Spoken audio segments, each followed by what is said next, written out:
Hi everybody and welcome back to the channel. My name's Nicole and this is Darvanalee Design Studio, and today we are here for a little bit of a different video. Now originally this video was inserted into my live stream on Thursday, but my internet connection wasn't crash hot and it was a little bit blurry, and I've had a couple of people email me and say, look, it was a little bit blurry, do you have can you upload it? So here I am today uploading this video for you. It has a voiceover and I just go through the process of what I did to the quilt. And the quilt is called Among the Stars again. It was a block of the month from the Fat Quarter Shop, and we have been doing that for the last 2 months on the channel, and this is me finally putting the borders on. So let's get into it.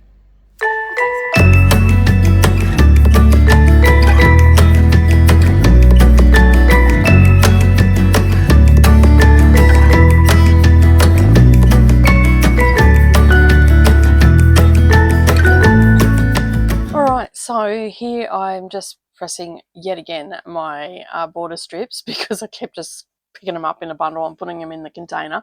And now I need to join some more borders because I didn't join enough for some reason. I'm not too sure. Actually, these are the ends from the sashings that I put through, so I'm just utilizing those scraps. And as you can see, I keep forgetting what I'm looking for. And yeah, so I had to make sure that I had enough strips, and I got a couple more out. And as you can see, I don't have a lot of room. I didn't really think this through when I renovated the for filming and whatnot. So yeah, I didn't really think it through. I don't have a lot of room, and because I need to do a lot of filming when I'm finishing quilts and stuff, it just didn't seem to work out for me. So I think that I need to have a kick out. Where I'm standing right now, there is a lip, so I can put some hinges there with a bench that comes up with some legs. So I've talked to my husband about that. He reckons that'll work, so we're going to go for it. And as you've seen, the quick unpick just came out then. Whenever I sew bindings or even borders together that are tone on tone, for some reason I always do them wrong. I don't know. And again, here we're putting on the top border and just trying to get it to sit right. And as you can see, I was doing some cutting in the background there because I had sewn the border wrong. So yeah, and this is where it becomes really problematic, and this is why I've done this time-lapse video of the quilt going together, because as you can see, I end up bumping things, and I had a camera sitting behind the sewing machine and to get a close-up of the sewing machine, and I knocked it over several times, and it's now back in shot, as you can see, because I paused it and fixed it and and yeah, the footage wasn't that great, so I haven't worried about it. Again, I sewed something on the wrong way, so I just had to fix it. And to help me out with this, because the quilt was so big, like it's not huge, but it was bigger than the space that I was working on.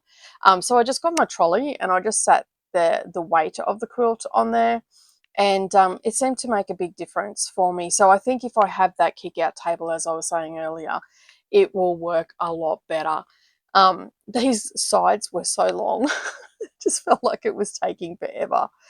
And then, of course, I have to press them. When we get that all pressed, trim off the excess.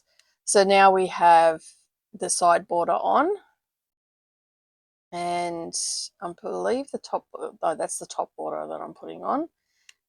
So now I'm putting the bottom border on. Because remember, those little stars, they don't have sashing to the side. They only have a sashing to the center of the quilt.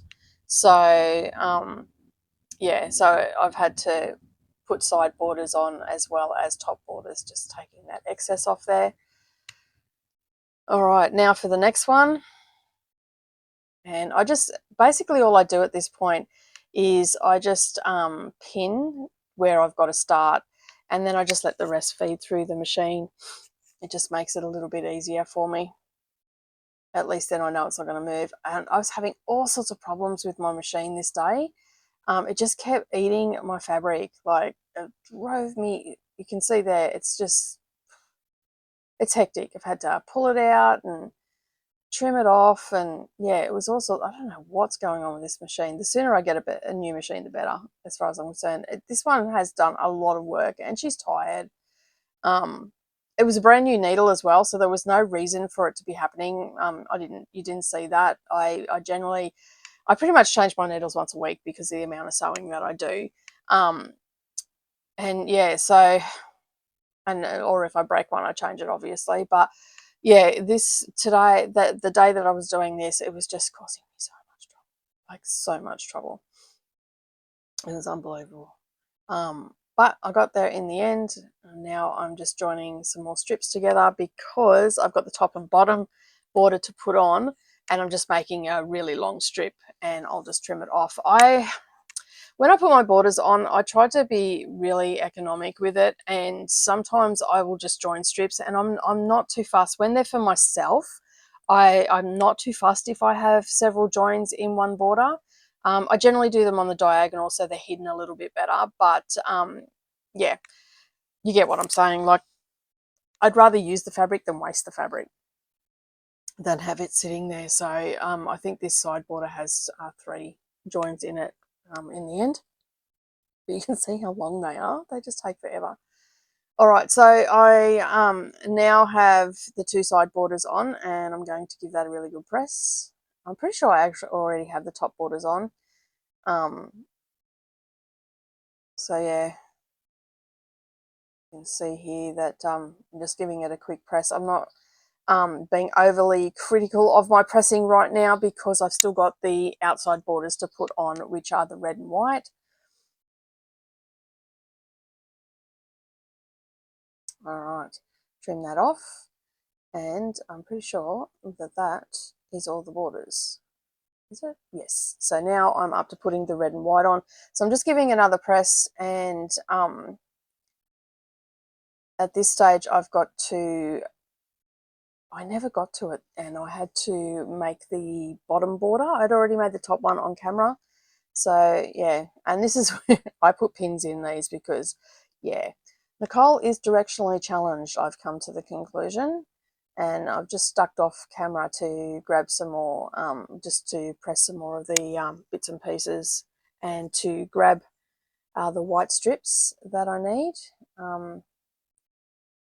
So the little bit that's hanging off the top is just a selvage piece, so I will trim that off. So these borders along the top, excuse me, and the bottom actually had to have little sashing pieces between them, and those blocks are 6.5 inches in height. And when we done the live stream last time, remember I said that it seems like it's a little bit longer. Well, I didn't trim it or anything like that. I ended up just putting the excess on onto the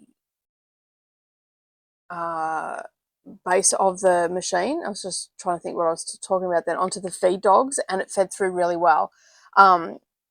There is at one stage there when I put one of the borders on, I think it was the long side. One side I had the quilt down on the bottom, and then on the other side I put it on the same way, and there was excess in the there was excess in the quilt, not in the border. Sorry, there was excess in the border, not in the quilt. And I sewed it on, and it came up short, so I spun it around, and yeah, I put the border down onto the feed dogs, and it worked really well, and it fed in. And I think it was only like about 1/8 of an inch short in the end, which is not really an issue. And I'm just making sure, because the center of the block, the diagonals have to meet. So I was just making sure that I had the diagonals in there, and that made it a lot easier to make sure that all my points matched up. So you can see here again, I'm putting a pin in to where those diagonals go. These are the side borders, and there's no sashing in these. These are just butting up against each other, so hence why there are more pins going in. But yeah, this is sort of like, it's just like anything, it's just a process, and I sort of get a little bit like production line type thing. So you can see here I needed to have 6 joining, so I've got 2 piles of 3 with 2 joined together, and I'm just sewing those through. That'll be one border, and then I'll do the same for the other one, and then I'll join those together. Now, I didn't press the seams open on these borders because they don't butt onto anything, and as I said, sometimes I use a combination of pressed open seams and not pressed open. So in most cases I press to the dark side. Sometimes it just works out that it'll want to go the other way, and it's more happier that way, so I'll just let it press that way. And as I said, none of this was lining up on any seams or anything like that, so I didn't have to necessarily worry which way my seams were going. The quilt has turned out just absolutely beautiful. I love it. And these borders are just divine. They are a stroke of genius, one might say. They just really set the quilt off. Whoever came up with the design, I take my hat off to you, because they look like a really complicated block, but they are so simple. But as you would have seen from the Trash and Treasure yesterday, from these borders, we managed to get a little mini quilt that's going to match the the quilt when it's on my bed for the wall. So yeah. And now this is where I'm putting, I think I'm putting the top border on. Excuse me. It's got the cornerstones, so I'm lining those up. And these were, the quilt was a little bit longer in this case, so basically the quilt is down on the base. I checked them. You didn't see that. I actually checked that when I held it up, when I was holding it up, and just making sure that it fit all the way across, and it did, so I was pretty happy with that. I didn't have to think about the top borders that much. As I said, it was the side borders that gave me a little bit of grief, and it was only one. I sewed it on, and then I had to unpick it. So that was not a great day. And this was all done on one day. So you can see there, I've just added the border on. You can't, this is why I had to do it this way. You can't really see the quilt because one, I'm short, two, it's really big, and three, I only have a limited space for the for filming and stuff like that. And yeah, so the camera that you can see is shot there is my webcam, and the footage on it was a little bit flickery, and I was just concerned that it may trigger someone that's got epilepsy, so that's why I haven't ended up using it. So I do have to get that second camera that's not a webcam, and I think it was just because it was really close to the lights that it was flickering a little bit. It wasn't great, and as I said, I know that flickering lights can trigger epilepsy, and I would hate for someone to be watching this and be triggered for a seizure. So I decided against using it, and yeah. Okay, so this is the side, one of the side borders that are going on, and it gave me a little bit of grief. So I've just paused it, and now I unpicked it, and I'm coming back to it now. So you can see I've reversed it around. I'm pretty sure it was a side border. It might have actually, no, actually it was a top border that gave me the grief. So yeah, there was excess in that border. So I flipped it around. The first one went on really well. This one did not. So I had to unpick it. And as you can see, my quilt now is around the other way. So I've got the border down on the feed dogs, and it fed in really well. As I said, I think there was only like about 1/8 of an inch that was overhang, and in the scheme of things, you can't notice it. Once I put that side borders on, you couldn't notice it because it was right at the edge of the quilt. So there was a little bit of room to fudge there. So you can see there, I'm just trimming off that little bit of excess, and I'm really happy with how it turned out. So yeah, I'm pretty sure. I'm just looking here. Is that, no, they were the side borders. It definitely was the side borders. They went on first, and then the top borders go on next. So yeah, that's where it was. I thought it was a side border, but I did this like a week ago.